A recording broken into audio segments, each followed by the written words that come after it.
à tous, je suis Théodora Henné du BPI France Louab et je suis très bien entourée aujourd'hui pour parler d'un sujet qui attise toutes les curiosités, qui est quelle est l'approche que les fonds d'investissement ont vis-à-vis des startups et puis les sociétés plus largement dites à impact. Je vais vous présenter le panel. Anne-Lise Bans de fonds investisseuse au sein de fonds 2050, lancé il n'y a pas très longtemps par Marie Eklund. Bettina Denis, vous êtes CFO et CEO de Gaia Capital Partners, fonds de growth. Édouard Combette, vous êtes directeur d'investissement au sein de la maison, donc de fonds Ecotech, un des précurseurs, si ma mémoire est bonne, lancé lors de la Grenelle de l'environnement en 2007. Et puis Valentin, vous êtes de la société ZEI qui accompagne à la fois les fonds d'investissement et les startups investies et les sociétés au sens plus large dans leur démarche à impact. Merci d'être là. Je vais commencer par toi, Anne-Lise. En quoi vous êtes un fonds de pérennité, un fonds evergreen? En quoi est-ce que c'est structurant de se définir ainsi?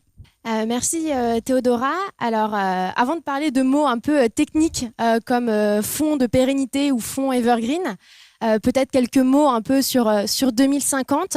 Donc effectivement, 2050 a été lancé officiellement il y a quelques mois, même si c'est un projet qu'on mûrit de longue date. Et le projet de 2050, c'est de financer un futur fertile. Donc quand on pose ça, pour nous, qu'est-ce que ça veut dire un futur fertile? Pour nous, c'est un futur qui est inclusif, qui est divers et qui est productif, bien entendu. Et pour nous, il y a vraiment cette logique de diversité des acteurs pour pouvoir faire advenir les mutations sociales et environnementales qu'on appelle tous de nos voeux et que vous avez tous essayé d'identifier les acteurs qui peuvent participer à ces mutations dans votre mapping. Et donc, en fait, nous, forcément, on a analysé ces mutations qui sont nécessaires et on est parti d'un constat qui est que, au-delà de financer des entreprises individuelles, qui peuvent parfois être un peu atomisées, il faut qu'on finance des écosystèmes.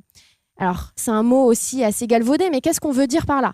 On veut dire par là qu'en fait, une entreprise toute seule ne peut pas faire une bascule de marché. C'est extrêmement difficile, surtout que le marché tend au désalignement avec des pressions au court terme.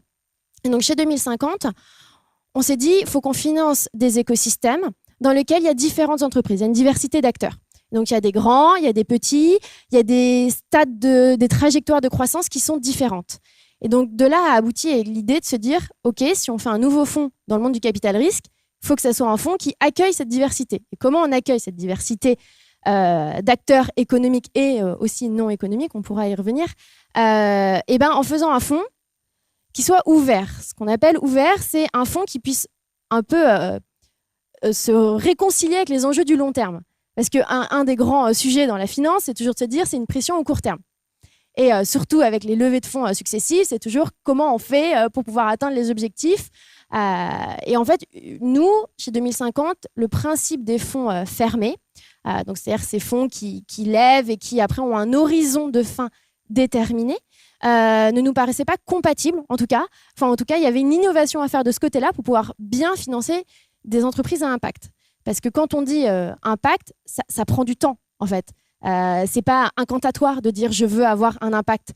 Les entreprises tech, on leur alloue beaucoup de fonds et on leur laisse du temps pour développer une certaine technologie. Et ben pour l'impact, c'est pareil en fait. C'est des nouvelles compétences aujourd'hui et donc il faut un certain temps en fait pour pouvoir accompagner ces entreprises. Et donc c'est pour ça qu'on a fait le choix d'un fonds evergreen ou qu'on peut appeler fonds ouvert, ce qui veut dire qu'on n'a aucun horizon de temps prédéterminé. Nous aujourd'hui, les investisseurs rentrent chez 2050. Ils vont sortir tous à des horizons différents, en fait, et ils pourront sortir de 2050 en transférant leur part sur le marché secondaire qui est en plein boom aujourd'hui. Mais nous, on n'a pas besoin de sortir des entreprises pour assurer une certaine liquidité à nos propres investisseurs. Ce qui nous permet quoi? Ce qui nous permet, en fait, d'investir dans des entreprises qui sont très différentes. C'est-à-dire qu'il va y avoir des entreprises qui sont, on va dire, impact first.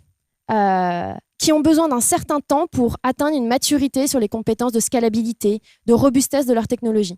Donc honnêtement, si on était sur un fonds VC classique, 8-10 ans, on ne les prendrait pas. Mais on sait qu'en fait, elles préparent le terrain et qu'elles sont sur des horizons un peu plus longs. Donc ça nous permet de les accueillir dans le fonds. Et ça nous permet aussi de faire du multistage. Et donc aujourd'hui, chez 2050, on investit autant sur du seed, série A ou de la série C. C'était notre premier investissement chez WeThings, donc c'était un très gros tour en série C. Et donc aussi, ça nous permet de les regrouper ensemble par écosystème et de les faire grandir ensemble. Parce qu'un des sujets chez 2050, c'est de pouvoir financer des bascules de marché dans certains écosystèmes clés. Les deux premiers qu'on a creusés, c'est la transition agroalimentaire et les sujets autour de la santé du quotidien, la santé préventive. Et on se rend bien compte qu'en fait, il y a besoin de créer des coalitions d'acteurs et de les financer. Et donc, ces coalitions d'acteurs, ça regroupe des acteurs du monde économique et aussi des acteurs du monde non économique. Enfin, en tout cas, pas du monde non économique, mais en tout cas, des acteurs pour lesquels un produit de capital risque ne serait absolument pas adapté. Et donc, en fait, si je prends un exemple très tangible, nous, on veut adresser le sujet de la transition agroalimentaire. Bien entendu, il y a des entreprises magnifiques à financer. C'est un sujet que tout le monde pointe du doigt. Vous avez les circuits courts, vous avez le marché bio. Il y a des sujets qui sont extrêmement matures à financer tout de suite. Mais pour autant, pour nous, la robustesse de ces entreprises dépend de plein d'autres choses, notamment la formation des agriculteurs sur le terrain, l'accès au foncier, qui est un élément extrêmement stratégique dans tous les pays. La recherche sur les semences paysannes, par exemple, parce qu'on voit bien qu'il y a un gros sujet de lobbying autour des semences. Et ben, pour nous, ces sujets, du coup, ils relèvent de l'écosystème qu'on a envie de financer. Et donc, c'est pour ça qu'en fait, chez 2050, on a adossé au fonds de Ventures un véhicule dédié pour financer ce qu'on appelle des communs stratégiques. Et donc, ce n'est pas de la philanthropie pour nous. C'est vraiment de la R&D, c'est financer des acteurs qui participent de la résilience du portefeuille dans son ensemble, pour pouvoir collectivement, donc d'un point de vue écosystémique, faire une bascule de marché. Et donc, de là nous amène à une autre innovation que tu as pointée, Théodora, qui est le fonds de pérennité. Alors, c'est un terme un peu barbare, je ne sais pas si tout le monde connaît. Grosso modo, c'est une structure juridique qui a émergé dans le cadre de la loi Pacte, donc votée en 2019. Loi Pacte qu'on connaît pas mal aussi parce que ça a fait émerger le statut d'entreprise à mission et qu'il y a pas mal notamment de start-up à impact qui se reconnaissent dans cette appellation. Et qu'est-ce que c'est qu'un fonds de pérennité ? C'est une structure qui est dédiée à la pérennité d'une entreprise. Et donc, en fait, c'est un mixte entre une fondation, on va dire à la française, qui est créée pour une cause, mais qui est philanthropique, et on va dire un trust à l'anglo-saxonne qui serait vraiment dédié pour détenir des titres d'une société.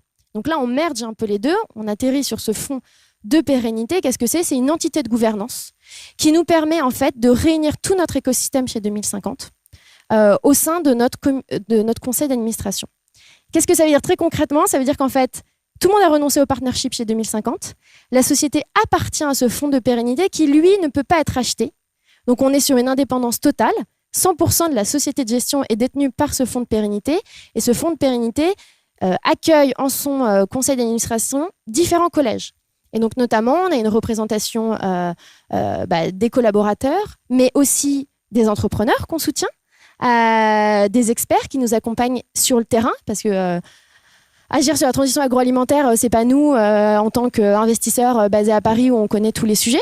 Donc voilà, on a une représentation, on a même nos investisseurs qui sont au niveau de ce fonds de pérennité. Donc c'est un choix assez radical parce qu'on change complètement le modèle de partage de la valeur au sein du monde des VC, très clairement, parce qu'il n'y a pas de dividendes qui remontent. On est vraiment sur une structure de pérennité, de long terme, parce que ça va complètement avec le fonds Evergreen. C'est-à-dire que le fonds, l'idée, c'est qu'il puisse durer le plus longtemps possible, j'espère jusqu'à 2050, comme le nom l'indique. Donc, l'équipe va bouger. Et donc, on a besoin de ça.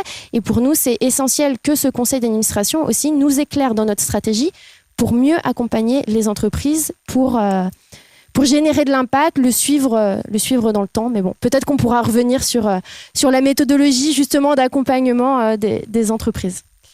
Très intéressant, merci Anne-Lise. Et, évidemment, on voit que le sujet est tellement important qu'il faut peut-être rajouter de l'innovation, y compris dans l'organisation des fonds, dans les stratégies, dans la structuration d'un fonds.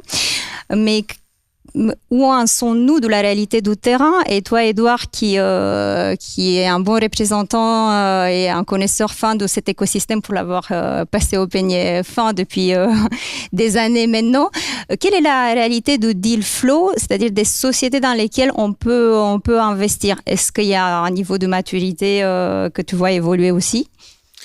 Oui, merci Théodora.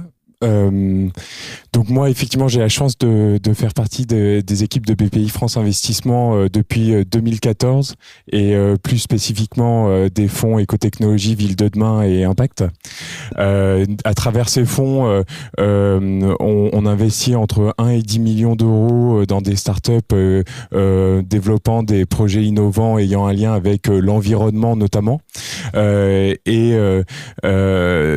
qu'on constate un petit peu depuis toutes ces années, effectivement, qu'on est sur le marché, c'est une vraie amélioration, intensification du nombre de sociétés et des entrepreneurs que l'on accompagne.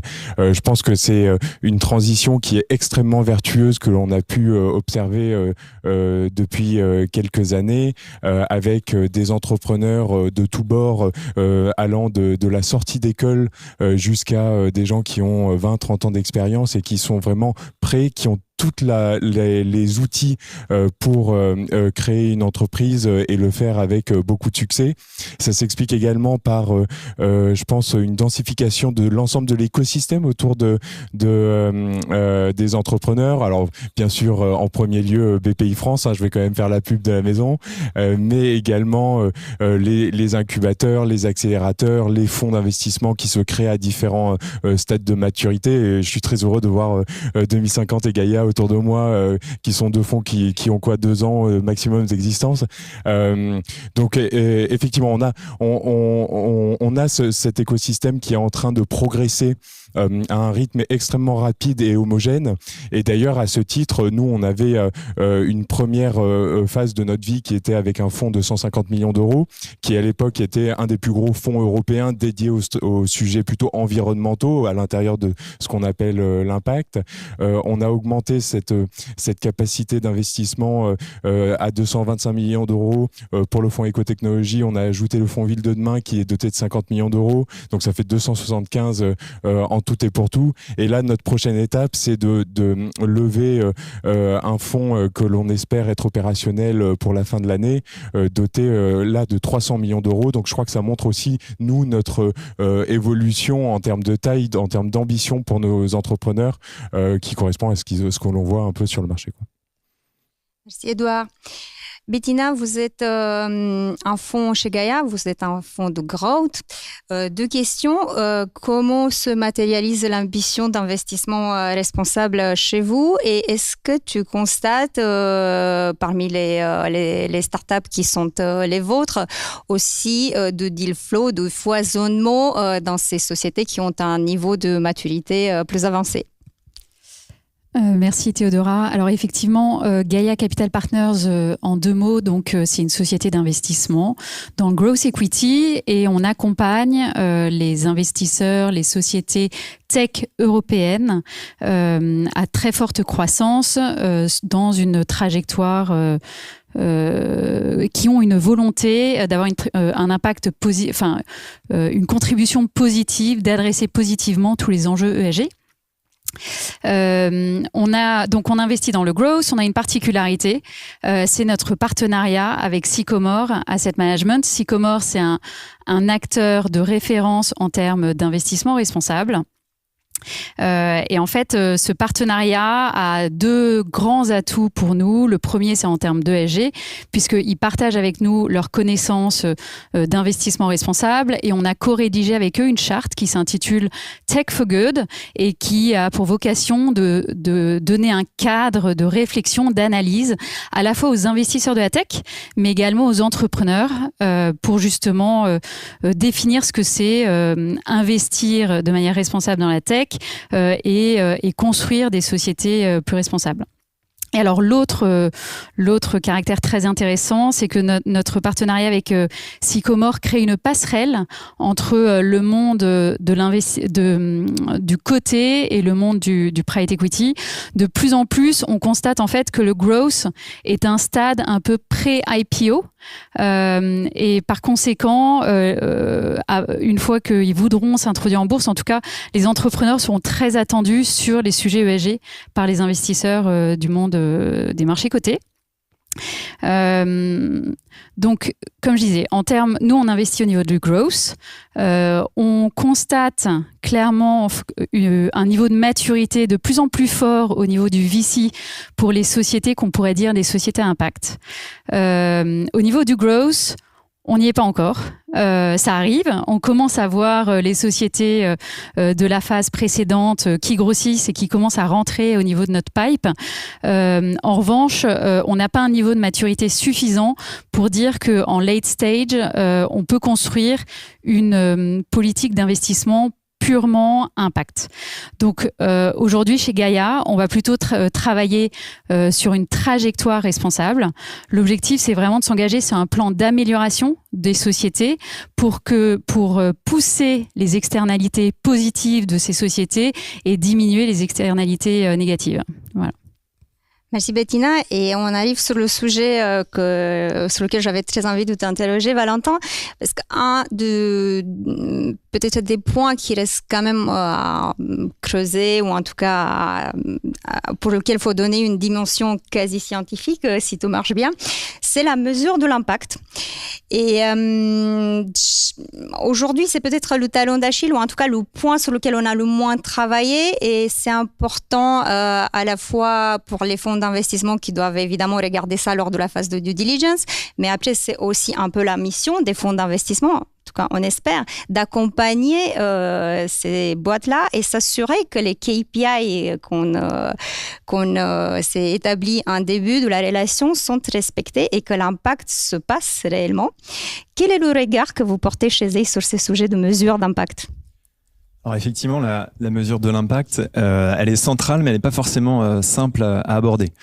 Ce qu'il faut garder en tête, c'est que toutes les entreprises, indépendamment de leur secteur d'activité, de leur taille, de leur manière d'être organisées, ont des impacts à la fois positifs et négatifs sur la société et l'environnement. Et en fait, il faut aujourd'hui qu'on les accompagne sur plusieurs sujets. Le premier, c'est les aider à réduire leurs externalités négatives. Donc ça, ce sont les impacts négatifs que leurs activités peuvent engendrer. Les aider à optimiser leurs externalités positives. Donc ça, c'est la valeur qu'elles vont créer au travers, par exemple, de leurs produits ou de leurs services ou de leur modèle d'organisation pour leurs différentes parties prenantes. Et il faut aussi qu'on les aide à créer potentiellement de nouveaux modèles d'affaires qui sont orientés vers la réponse à des enjeux environnementaux et sociétaux auxquels aujourd'hui on est confronté pour qu'on puisse justement enclencher cette transition le plus rapidement possible. Et pour ceux qui le font, il faut qu'on les aide aussi à faire connaître leurs solutions. Donc c'est pour ça que le mapping à impact est vraiment très intéressant dans cette optique. Et donc nous, en fait, le constat qu'on a fait chez Zei, c'est qu'aujourd'hui, face à ces enjeux, en fait, il y a beaucoup d'entreprises qui souhaitent passer à l'action. Elles souhaitent s'engager, elles souhaitent faire leur part. Le problème, c'est que très souvent, elles ne savent pas par où commencer, elles ne savent pas quelles actions mettre en place, elles ne savent pas non plus sur quels enjeux progresser en fonction de leur activité, de leur spécificité. Elles ne savent pas comment mobiliser leurs collaborateurs sur ces sujets pour qu'eux aussi puissent contribuer à l'atteinte de leurs objectifs. Elles ont aussi peu de visibilité justement sur les solutions existantes qu'elles peuvent utiliser pour progresser. Et très souvent, elles ne savent pas non plus comment valoriser leurs engagements auprès de leurs différentes parties prenantes pour en faire un vrai levier de performance. Et à ce sujet, ce qu'il faut savoir, c'est qu'il y a notamment des études qui ont montré que les entreprises engagées sur les thématiques de RSE en France sont en moyenne 13% plus performantes économiquement que celles qui ne le font pas. Donc en gros, ça a que des bénéfices et il faut qu'on les aide à aller dans cette direction-là. Sur la question de la mesure d'impact, on travaille nous avec plusieurs fonds d'investissement. On a la chance de travailler avec plusieurs fonds d'investissement. Et ce qu'on a pu observer, c'est qu'il y a aussi un niveau de maturité qui est différent en fonction des fonds. On peut en observer certains qui vont suivre leur participation sur certains indicateurs un petit peu emblématiques. On en a qui vont avoir des grilles d'évaluation ESG qui vont être très denses, très précises, avec parfois plusieurs centaines d'indicateurs de suivi qui vont même au-delà de l'aspect ESG. On en a qui sont vraiment dans une logique d'accompagnement, c'est-à-dire qui vont les aider à définir des indicateurs de suivi spécifiques à leur activité ou qui vont être dans une optique de mettre à leur disposition des outils pour les aider à progresser. Donc nous, notre rôle, en fait, il est à la fois d'accompagner les entreprises et d'accompagner les fonds d'investissement qui, aujourd'hui, gagnent vraiment en maturité sur ces sujets-là. Et je dirais donc sur la mesure, finalement, c'est une question centrale, mais c'est peut-être pas la plus importante. La plus importante, c'est comment on fait pour inciter un grand nombre d'entreprises à passer à l'action et indépendamment de leur niveau de maturité à aller plus loin, puisque finalement l'engagement c'est avant tout un processus. Il n'y a pas d'objectif ultime à atteindre. Aujourd'hui on identifie des pistes d'amélioration, mais demain les bonnes pratiques qui ont été adoptées, peut-être qu'elles deviendront la norme, mais il faudra en identifier de nouvelles. Donc c'est vraiment un processus continu et il faut constamment se renouveler pour toujours inciter les entreprises à aller plus loin. Merci Valentin. Édouard, 2 questions. Est-ce que les fonds ont une responsabilité d'un point de vue ciblage, en quelque sorte, ou test d'investissement, on l'appelle comme on veut, pour répondre aux grands défis de la société qui sont les nôtres? Et deuxième point, est-ce qu'il y a une collaboration que tu vois émerger entre les fonds? Parce que finalement, tout ça, il s'agit de biens communs. Est-ce que tu constates qu'on sorte ou peut-être qu'on met un peu de côté la concurrence entre VC pour travailler main dans la main pour le bien commun? Alors, première partie de question, je pense, sur les défis que l'on identifie comme étant des thématiques d'investissement majeurs pour les fonds de venture capital. Nous, je vais un peu citer les thématiques sur lesquelles on est positionné depuis la création des fonds écotechnologie, Ville de demain et Impact. Mais il y a bien évidemment tout ce qui va être la gestion de l'énergie, la production d'énergie verte, l'optimisation de la consommation, tout ce qui relève de l'économie circulaire également, à l'intérieur duquel on met la gestion des déchets, mais également d'autres pans de l'économie circulaire qui est un domaine extrêmement actif. On travaille énormément également sur les sujets d'agritech et on peut voir ça dans un ensemble un petit peu plus grand qui est souvent résumé par la phrase de la fourche à la fourchette, donc vraiment l'ensemble de la chaîne alimentaire. Il y a des thématiques relatives à l'accès et la qualité de l'eau, bien évidemment, mais encore plus loin, on s'est également positionné sur une thématique de qualité de l'air qui devient un sujet absolument majeur. Alors, on le voit, nous, au quotidien, dans nos zones urbaines, mais à une échelle beaucoup plus globale. Donc, beaucoup de défis. Je suis certainement pas exhaustif, d'ailleurs, là, dans ce que je viens de dire, mais beaucoup de défis qui font de notre positionnement une addition de secteurs et un scope d'investissement finalement très complet. Et pour ce faire, effectivement, on fédère finalement une communauté d'investisseurs autour de ces objectifs d'investissement qui étaient initialement relativement peu denses. Donc la question du partage était absolument essentielle, ne serait-ce que pour réaliser les investissements. Aujourd'hui, elle se densifie, elle s'améliore et elle progresse, comme je le disais tout à l'heure. Mais effectivement, je pense que on est dans une forme de communauté relativement solidaire des investisseurs autour de sociétés à impact, impact environnemental pour ce que je viens de citer notamment et impact social par ailleurs, qui fait que on apprécie pas mal travailler les uns avec les autres, échanger sur les analyses, s'assurer également d'ailleurs des pertinences des points de vue à la fois sur les sujets d'impact mais également de développement économique des sociétés, ce qui est relativement important. Et du coup ouais, on voit vraiment un mouvement se former autour de ça. Ouais. Je rappelle aussi, pour ceux qui ne le savent pas, que BPI France est systématiquement un co-investissement sur l'ensemble de nos dossiers. Bettina, est-ce que cette responsabilité, au-delà du fléchage de l'argent, va jusqu'à l'accompagnement des participations? Est-ce que le fonds a une responsabilité pour amener plus loin les participations dans lesquelles il investit? Alors oui, effectivement, nous, on veut devenir un sparring partner de nos sociétés en portefeuille. Donc aujourd'hui, peut-être pour rentrer vraiment dans le concret, pendant cette phase d'abord d'analyse d'investissement, on va mener une due diligence ESG, au même titre qu'on fait due diligence financière, légale ou fiscale. Donc, on fait finalement un état des lieux des actions ESG des sociétés. Et puis, au moment de l'investissement, on va partager avec eux un plan à 100 jours où on liste des actions extrêmement concrètes qui découlent finalement des différentes conclusions de nos due diligence. Et on va leur présenter ce plan et en même temps que la présentation de ce plan, on va également finalement finalement partager avec eux les engagements qu'on a nous-mêmes pris en tant qu'investisseurs, les engagements responsables, parce qu'en fait, nous, on est signataires des objectifs de développement durable de l'ONU. Et en fait, on s'aperçoit que les entrepreneurs sont pas forcément très au fait de ces objectifs.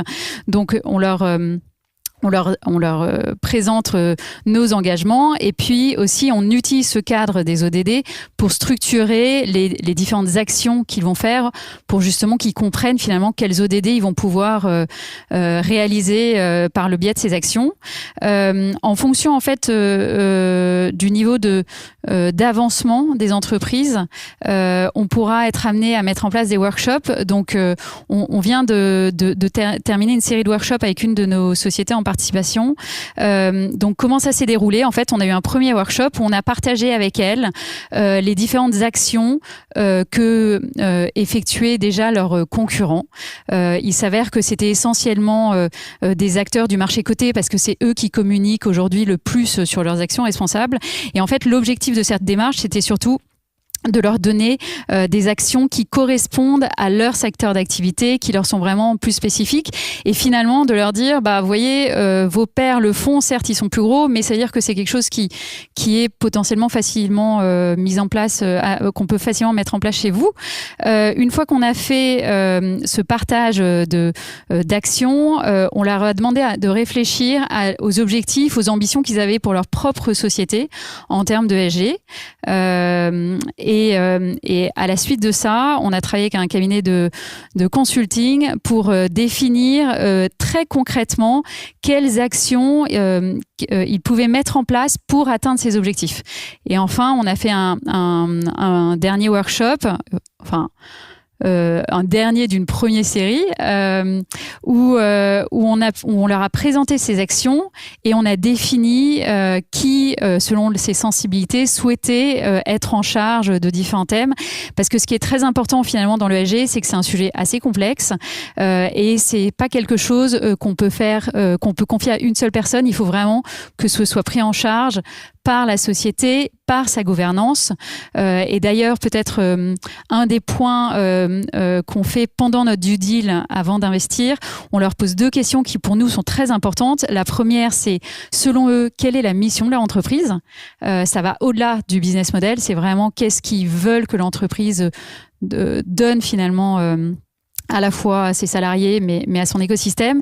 Et la deuxième question, c'est essayer de comprendre quelle est la volonté de la gouvernance, du management, de vraiment tracer une trajectoire d'amélioration ESG. Voilà. Merci Bettina. Anne-Lise, tu nous as parlé de l'agro, tu nous as parlé de la santé. Est-ce qu'il y aurait d'autres thématiques que vous regardez de près au sein de 2050 et peut-être pour pousser le sujet jusqu'au bout, est-ce que ces thématiques ont un calcul ou une façon de voir la rentabilité qui leur est spécifique, intrasectorielle peut-être? Et est-ce que vous allez jusqu'à apporter un regard innovant, même sur ces sujets de rentabilité peut-être différents que le regard qu'on peut porter dans une boîte tech classique? Oui, alors sur les autres sujets d'investissement, donc je l'ai dit, oui, on est sur transition agroalimentaire, santé, on creuse beaucoup les sujets carbone en ce moment, aussi du fait de notre internationalisation dans les pays d'Europe du Nord. Les sujets éducation arrivent beaucoup, et en fait on se rend bien compte que c'est la clé sur tous les autres sujets, donc forcément on s'y intéresse. Beaucoup les sujets de ville durable. Enfin, en gros, il y a 5 grands piliers qui reprennent les grands sujets de la mutation sociale et environnementale. Après, sur qu'est-ce que ça change en termes d'analyse du couple un peu rendement, risque, impact. Déjà, nous, comment on a formalisé les choses chez 2050 en fait, moi, je mets du monde de l'impact, de l'accompagnement des entreprises sur les sujets, on va dire, développement durable. Pas du tout sur le côté start-up, mais en tout cas, j'avais fait pas mal d'analyses d'impact. Et Marie Eklund, qui a fondé 2050, elle a eu plutôt une bonne expérience de l'accompagnement des entreprises en hypercroissance. Et elle voyait bien les sujets de désalignement dans les boards. Enfin, voilà. Et donc, ensemble, en fait, on a essayé un peu de merger nos expertises et on a abouti à ce qu'on appelle une matrice d'alignement autour des indicateurs clés d'alignement. Et en fait, ce qu'on a voulu, c'est en tout cas apporter notre pierre à l'édifice, parce que justement, il y a de la coopération entre les investisseurs et les startups ont besoin de transparence sur quelles sont les questions que se posent les investisseurs. Et donc, ça a abouti à une plateforme qui s'appelle The Alignment Playbook. Et vous pouvez retrouver en fait toutes les questions que nous, on se pose sur des grands sujets comme l'engagement des équipes et des fondateurs, la robustesse de l'écosystème de l'entreprise, parce que ça c'est quelque chose qui est hyper difficile à caractériser, comment l'entreprise elle sécurise sa mission sur le long terme. Donc, il y a pas mal de sujets en tout cas qu'on adresse dans ce référentiel, et c'est vrai que la question d'après, parce que alors, ce référentiel il nous aide à sélectionner les entreprises, les accompagner dans la due deal, et la due deal c'est un vrai moment quasi de consulting, en fait la réalité c'est que c'est le début de l'accompagnement stratégique de l'entreprise. Et c'est vrai que la question d'après, c'est mais comment ça influence aussi les métriques purement financières. Et ça, c'est un vrai sujet qui est comment la valorisation des entreprises intègre ces sujets qu'on dit tout le temps extra-financiers. Moi, j'aime pas trop cette dichotomie, parce qu'en fait... franchement, je veux dire, tout est lié. Et c'est vrai que c'est le prochain sujet. Nous, on a un vrai sujet. On a un fonds Evergreen. On va avoir un modèle qui se rapproche quasiment du modèle coté en bourse, parce que les souscripteurs vont pouvoir échanger leur part sur une plateforme dédiée au marché secondaire qu'on est en train de mettre en place. Et la question, c'est à quel prix ? Quelle est la valorisation du portefeuille 2050 ? Et moi, ce que j'aimerais, c'est quand même que toutes ces démarches, en tout cas que les entreprises dans lesquelles on investit mettent en place, pour nous, ça participe de la résilience. Et donc, forcément, ça participe de la valorisation. Donc ça, c'est un vrai chantier.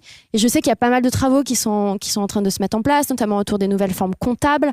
Et ça, c'est quelque chose de très important. Et j'espère qu'en tout cas, il y aura une coalition d'acteurs pour travailler sur ces sujets. J'imagine que mon voisin sera forcément de la partie. Mais c'est clair que voilà, la finance, c'est ce couple risque-rendement. Et pour moi, nous, on appelle ça des indicateurs d'alignement, d'autres vont appeler ça de l'ESG, de l'impact, enfin tout ça, ça participe d'un même continuum. C'est très bien d'en parler, mais d'un point de vue d'analyse de risque, il faut pouvoir l'intégrer, je pense. Et en fait, la réalité, en tout cas, moi, je porte la conviction que ça réduit le risque. Et en tout cas, ça, il faudrait pouvoir le démontrer, travailler sur des métriques pour pouvoir le cranter aussi et pouvoir vraiment réconcilier le financier et l'extra-financier. Parce qu'aujourd'hui, ça reste encore deux thématiques quand même qui avancent, qui se rapprochent, mais qui avancent sur un peu des chemins côte-côte, parallèles, mais il faudrait quand même que ça ne vienne qu'un seul, quoi. En tout cas, on voit que l'ambition est là, les fonds sont présents, sont au rendez-vous, l'argent est clairement fléché dans la bonne direction, en tout cas aussi dans cette direction. Quelle est la prochaine marche à prendre, Valentin, et comment on peut faire en sorte que tout ça prenne encore de l'ampleur, ça devienne encore plus dynamique et plus concret ? Alors effectivement, comme je disais tout à l'heure, on voit que le sujet progresse et qu'il y a un niveau de maturité qui est de plus en plus important.